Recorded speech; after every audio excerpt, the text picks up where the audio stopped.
من از لندن به شبکه وصال حق.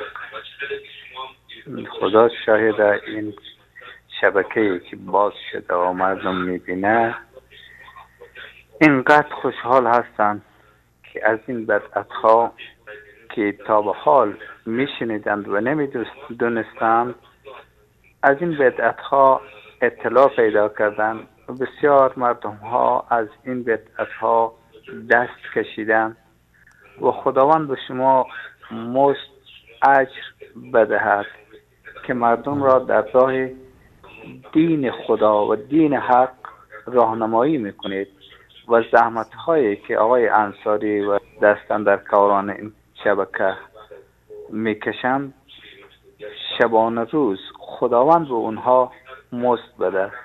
خداوند حفظ و حافظ شما باشد که این شبکه را باز کرده. من از لندن زنگ میزنم، نام من احمد است و از کینزبری هستم. خداوند به شما خیر. سلامت باشید. تشکر از شما برادر عزیز بزرگوار.